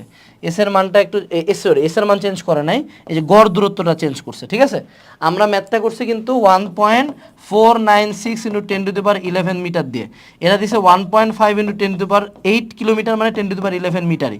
সো 1.496 এর জায়গায় 1.5 ইউজ করছে, তো দশমিকের পরে 1-2 ঘরের একটু চেঞ্জেস আসতে পারে। ওকে, তারপর আমরা চলে যাই পরবর্তী ম্যাথগুলোতে। এইবার আমরা চলে আসলাম এই চ্যাপ্টারের সবচেয়ে ইম্পর্টেন্ট মানে V V V V I. যদি একটা সৃজনশীল আসে এই ম্যাথটা দিবে, যদি ইঞ্জিনিয়ারিংয়ে একটা ম্যাথ আসে এই জিনিসগুলো আমাদেরকে দিবে। সেটা হলো ঘটনা দিগান্তর ব্যাসার্ধ বা শোয়ার্জস্কাইল্ড ব্যাসার্ধ। এইটা আমাদেরকে এখন নক্ষত্রের মৃত্যু পার্টটা থেকে জানতে হবে। এটা আমরা আগে থিওরিটা ক্লিয়ার করে আসবো, দেন আমরা ম্যাথে যাব, ঠিক আছে। এখানে চলে আসি, এখানে আমরা শিখবো হলো রমন সীমা। হোয়াট ইজ রমন সীমা? এটা একজন ইন্ডিয়ান বিজ্ঞানী চন্দ্রশেখর রমনের নামে আমরা এই জিনিসটা জানি। উনি বলল যে প্রত্যেক নক্ষত্রের মৃত্যু হয়। যেমন একটা নক্ষত্র আছে এ হোয়াইট ডোয়ার্ফ হইতে পারে, এটা বলে সাদা বামন হোয়াইট ডোয়ার্ফ, বা এ ব্ল্যাক ডোয়ার্ফ হইতে পারে, বা এ রেড ডোয়ার্ফ হইতে পারে, অথবা এ নিউট্রন স্টার হইতে পারে, অথবা এ ব্ল্যাক হোলেও কনভার্ট হইতে পারে। এইভাবে করে একটা নক্ষত্র মারা যায়, ঠিক আছে। কিন্তু কোনটা কিসে কনভার্ট হবে এটা কেউ জানতো না। উনি তারপর গবেষণা করে বলল যে আচ্ছা ঠিক আছে, যদি কোনো তারার ভর সূর্যের ভর, এটাকে আমরা এম নট দ্বারা প্রকাশ করি এবং এটার মান হলো 2 ইন্টু 10⁻30 কেজি, এর চেয়ে যদি 1.4 গুণের কম হয়, অর্থাৎ লেস দেন 1.4 এম নট হয়, তাহলে সেগুলা শ্বেত বামন হবে, ঠিক আছে। প্রথমে শ্বেত বামন হবে, তারপরে আমাদের এটা ব্ল্যাক ডোয়ার্ফ হয়ে মারা যাবে, ঠিক আছে। এবং যদি কোনো নক্ষত্রের ভর 1.4 এম নট থেকে 3 এম নটের মাঝে হয়, তাহলে সে কি হবে, তাহলে সে নিউট্রন স্টারে পরিণত হবে, দেন সুপারনোভাতে যাবে। অর্থাৎ প্রথমে নিউট্রন স্টারে হবে, দেন সুপারনোভা বিস্ফোরণের মাধ্যমে সে মারা যাবে, ঠিক আছে। এবং যদি কোনো তারকার ভর গ্রেটার দেন 3 এম নট হয়, তাহলে সে রূপান্তর হবে হলো ব্ল্যাক হোল। তো এই যে একটা তারকার ভর 1.4 এম নটের চেয়ে লেস হইলে সে হোয়াইট ডর্ফে পরিণত হবে, এই যে আমাদের একটা সীমা দিল, এই 1.4 এম নট সীমাটাকে বলা হয় চন্দ্রশেখর সীমা, ঠিক আছে, বা রমন সীমা, যেভাবে তুমি মনে রাখতে পারো। যেটা আমাদের বইতে চন্দ্রশেখর সীমা আছে, আমরা সেটাই মনে রাখবো। এরপর বিজ্ঞানীরা নিউট্রন তারকা নিয়ে একটু পড়াশোনা করাইলো আমাদেরকে। সেটা কি বলছে যে নিউট্রন তারকা একটা মজার ঘটনা ঘটে। নিউট্রন তারকা কখনো যখন 1.4 এম নট থেকে 3 এম নটের মধ্যে হয়, ওখানে কি হয়, প্রোটন আর ইলেকট্রন মিলে আমাদের নিউট্রন আর গামা রে তৈরি করে। এই গামা রে কিন্তু আমরা আমাদের গামা রে টেলিস্কোপ দিয়ে দেখতে পাই। এবং এইভাবে ধীরে ধীরে এই যে আমাদের কনস্ট্যান্টলি গামা রে এসে রেডিয়েশন দিচ্ছে মানে কি, সে ভরকে শক্তিতে রূপান্তর করতেছে। এইভাবে ধীরে ধীরে একটা পর্যায়ে সে কিন্তু মারা যায়। যাই হোক, এটা বিষয় না, বিষয়টা হলো আমাদের এখন জানতে হবে ব্ল্যাক হোল নিয়ে আরো ডেপথের পড়াশোনা।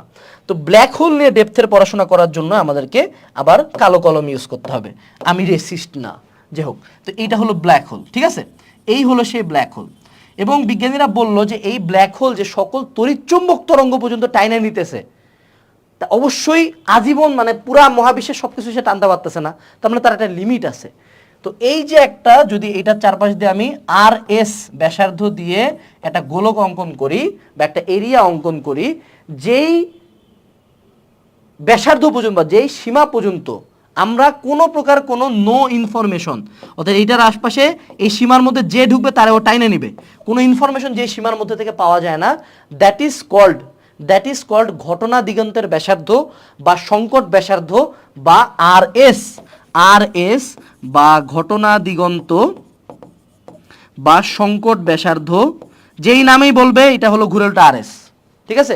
এবং এই আর এস এর মানটা হবে আর এস ইকুয়ালস টু হলো 2gm divide by C square, যেখানে এম হলো এই ব্ল্যাক হোলের ভর, এই এম হলো ব্ল্যাক হোলের ভর।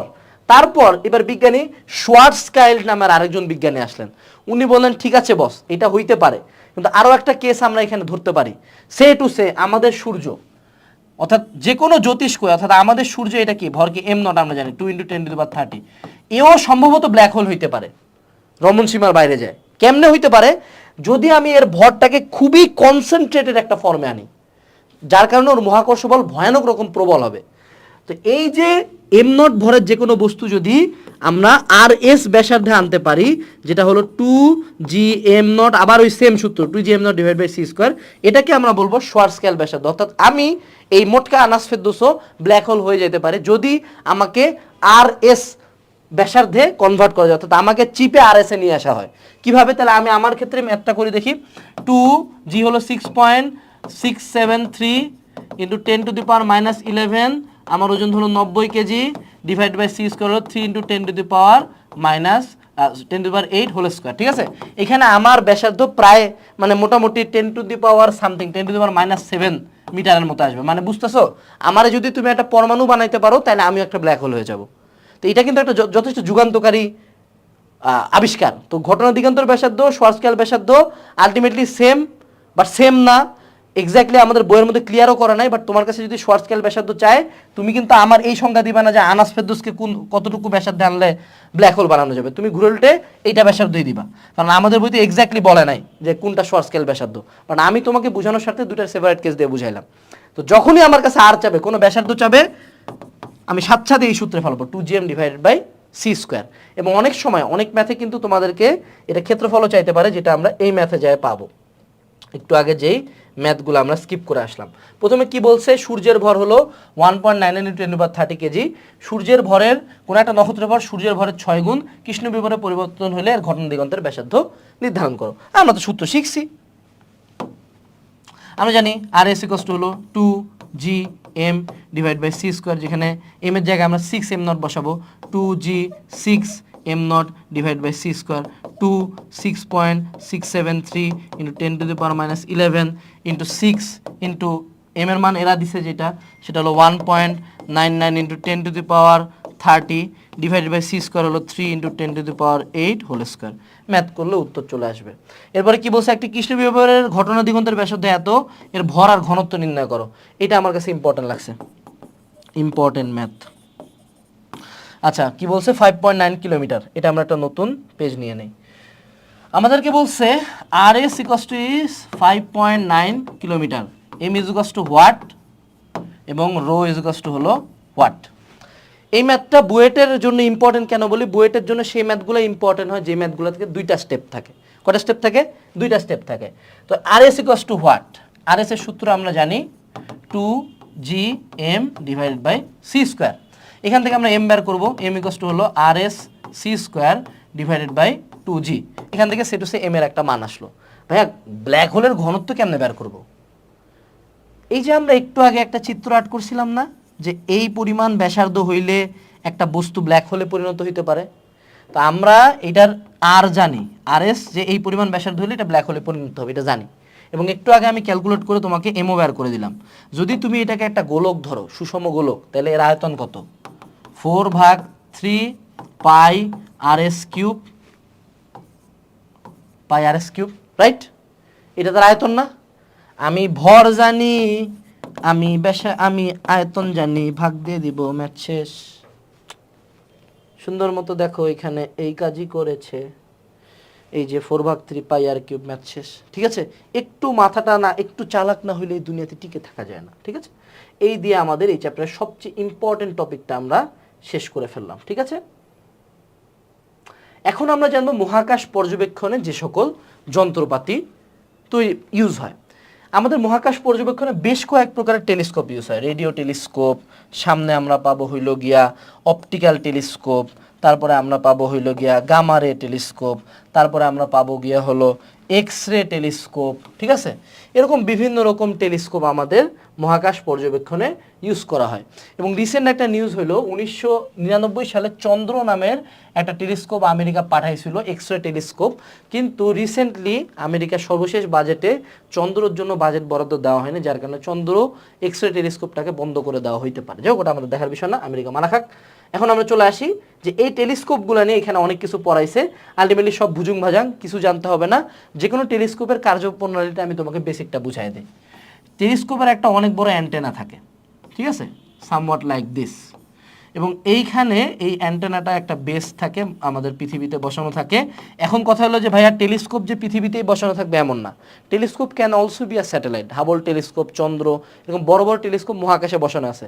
বাট প্রত্যেক টেলিস্কোপের একটা বড় অ্যান্টেনা থাকবে, যেখানে আমাদের যে রশ্মিগুলো, আমার টার্গেটেড তড়িৎচুম্বক তরঙ্গ, অর্থাৎ আইদার এক্স রে অথবা আমাদের গামা রে অথবা আমাদের তড়িৎচুম্বক তরঙ্গ, অর্থাৎ দৃশ্যমান আলো। কি দৃশ্যমান আলোকে আমি বোঝাবো হলো ভিউয়েবল লাইট। ঠিক আছে, এগুলা তরঙ্গ আসে পড়বে। এই তরঙ্গগুলো আসে পড়ে ও একটা সার্টেন ফোকাল পয়েন্টে ওগুলা তরঙ্গকে ফোকাস করবে। এবং এই জায়গায় আমাদের একটা থাকবে হইল গিয়া বিবর্ধক। বিবর্ধক এটা সামনে পড়বা, সামনে এগুলাকে অপ্যাম্প বা অনেক কিছু দিয়ে বানানো হয় বিবর্ধক, যে আমি যে সিগন্যালটা পাইলাম ও এটাকে কয়েক গুণে বাড়াবে। দেন আমার একটা কম্পিউটার থাকবে যে এই সিগন্যালটাকে ডিকোড করবে। ডিকোড করার পরে আমার একটা ডিসপ্লেতে সে সেই সিগন্যালটাকে দেখাবে। যেমন ইন রিসেন্ট টাইমসে কিন্তু তোমরা অনেকে একটা ব্ল্যাক হোলের ছবি দেখছো, একটা ডোনাট শেপ ব্ল্যাক হোল, অর্থাৎ কালো আর কমলা কালারের। ওটাও কিন্তু কয়েক বছর ধরে ব্ল্যাক হোলের যতগুলো রেডিয়েশন আছে সবগুলো রেডিয়েশন নিয়ে তারপর মেশিন লার্নিং দিয়ে সেই রেডিয়েশনগুলোর যে গ্যাপ ছিল সেই গ্যাপগুলো ফিল আপ করে আমাদের ব্ল্যাক হোলের একটা ছবি তৈরি করা হয়েছে।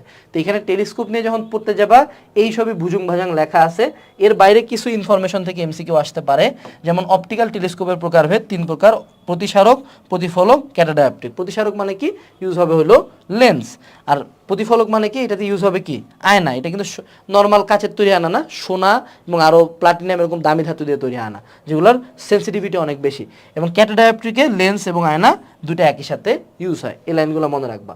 এর পরবর্তীতে আমাদের গামারে টেলিস্কোপ। গামারে কি কি কারণে নির্গত হতে পারে? পরমাণু নিউক্লিয়াস উত্তেজিত হলে গামারে নির্গত করতে পারে। তেজস্ক্রিয় পরমাণুর বিশ্লেষণ অর্থাৎ ফিশন রিঅ্যাকশনে গামারে হতে পারে। এবং নিউট্রন স্টার থেকে, পালসার থেকে সুপারনোভা বিস্ফোরণে কিন্তু গামারে নির্গত হয়। এবং এই গামারে ইউজ করে কিন্তু আমরা মহাবিশ্ব দেখতে পারি। এর পরবর্তীতে এখানে কি আছে? মহাকাশে সংঘটিত বিভিন্ন ধ্বংসাত্মক ঘটনা থেকে এক্স রে নির্গত হয়, অর্থাৎ বিস্ফোরণের তাপ শক্তি উৎপন্ন এক্স রে নির্গত হয়। এই জিনিসটা মনে রাখবা। এক্স রে কখন নির্গত হয়? যখনই মহাকাশে কোনো ধ্বংসাত্মক ঘটনা ঘটে, অর্থাৎ দুইটা গ্রহ একসাথে কোলাইড করছে, দুইটা নক্ষত্র একসাথে কোলাইড, একটা নক্ষত্র বাস্ট হয়ে গেছে, একটা ব্ল্যাক হোল বাস্ট হয়ে গেছে, যখনই কোনো ধ্বংসাত্মক ঘটনা ঘটবে তখন কি নির্গত হবে? X ray. এই কারণেই কিন্তু আমেরিকাতে একটা আন্দোলন চলতেছে যে চন্দ্র যেই টেলিস্কোপটা আছে এটাকে বন্ধ না করে দেওয়া হোক, যাতে আমরা মহাবিশ্ব সম্বন্ধে আরও বেশি জিনিসপাতি জানতে পারি। এই দিয়েই ওভারঅল আমাদের কাহিনী শেষ। এখানে মহাকাশ গবেষণায় কৃত্রিম উপগ্রহে দিয়ে 2-4টা সূত্র দিছে এটা কিছুই না, তোমরা ফিজিক্স ফার্স্ট পার্টে যে মহাকর্ষ এবং অভিকর্ষ চ্যাপ্টারটা পড়ছো ওই চ্যাপ্টারটা পড়লেই আমাদের আর কিছু লাগে না। ওই চ্যাপ্টারের যে সূত্র ভি এবং কৃত্রিম ভরের উচ্চতা এইচ এবং তার পর্যায়কাল টি, এই সূত্রগুলো এখানে আমাদের দেওয়া আছে, ঠিক আছে। এরপরে চলে আসো যে আমাদের আরেকটা ম্যাথ বলছে যে একটা নক্ষত্রের ভর 4m0 কৃষ্ণ বিবরণে রূপান্তরিত হয়, তাহলে এর সহজকাল ব্যাসার্ধ বা সংকট ব্যাসার্ধ কত?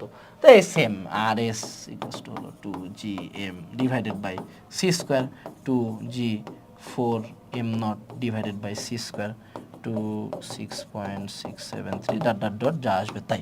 এটা কোনো কঠিন ম্যাথ না। এরপরের ম্যাথটাতে আসো, উদ্দীপকে বর্ণিত কৃষ্ণ বিভাগের ভর কত? এখানে তাহলে ঘুরে উল্টে কি দেওয়া আছে? আমাদের সংকট ব্যাসার্ধ দেওয়া আছে 5.9 কিলোমিটার এবং আমাদের ভর বের করতে হবে। এই ম্যাথ আমরা আগেও করছি, বাট যে ম্যাথটা আমি তোমাকে দেখতে বলছি, উদ্দীপকে মহাবিশ্বের পরিণতি সম্পর্কে যে কোনো স্বার্থের সমর্থনে পর্যবেক্ষণের আলোকে ব্যাখ্যা করো। এখানে বিজ্ঞানী না, যে ছাত্ররা বলছে, একজন ছাত্রর অভিমত হলো মহাবিশ্ব ক্রমশ প্রসারিত হচ্ছে এবং একসময় প্রসারণ থেমে যাবে, সংকোচন শুরু হবে। এই যে মহাবিশ্বের পরিণতি কি হবে, এই কোশ্চেনটা যখনই আসবে আমি তোমাকে কোন জায়গায় নিয়ে যাব? এই যে আমাদের সেই প্রিয় গ্রাফটাতে, যে একটা হলো এরকম, আর একটা হলো এরকম, আর একটা হলো এরকম। তাহলে এটা কি সমতল মহাবিশ্ব, ওমেগা ইকুয়ালস টু 1, এটা হলো ওমেগা লেস দেন 1, এটা হলো ওমেগা গ্রেটার দেন 1। এটাই তুমি সুন্দর মতো লিখে দিবা। এটা হলো মহাবিশ্বের আকার, এটা হলো সময়। তুমি তখন লিখে দিবা যে আমাদের যদি ঘনত্ব প্যারামিটারের মান এই হয় তাহলে এই হবে, এই হয়, এই হবে, এই হয়ে হবে। এই দিয়ে আমাদের এই কোশ্চেনটার অ্যান্সার হয়ে যাবে। তো এই দিয়ে এই চ্যাপ্টারটা শেষ হলো। চ্যাপ্টারটা আমি ট্রাই করছি যতটা সম্ভব পড়ানো যায় পড়ানোর, এর বাইরে কোনো কিছু পড়তে যাও না, আসার সম্ভাবনা নিয়ারলি জিরো। 2-3টা রাইটারও পড়ার দরকার নেই, ইসাক স্যার মোর দেন ইনাফ লেখছে, আর কোনো কিছু পড়ার দরকার নাই। এবং অবশ্যই ক্লাস শেষ করেই বই দাগানো নিয়ে বসে যাবা, নাহলে অন্য সময় দাগাইতে গেলে অনেক এক্সট্রা লাইন দাগায় ফেলবা, তোমার টাইম ওয়েস্ট হবে। তো আশা করি এই ক্লাস থেকে দেখা একজন মানুষ না সাথে চলে যাক। Best of luck, tata.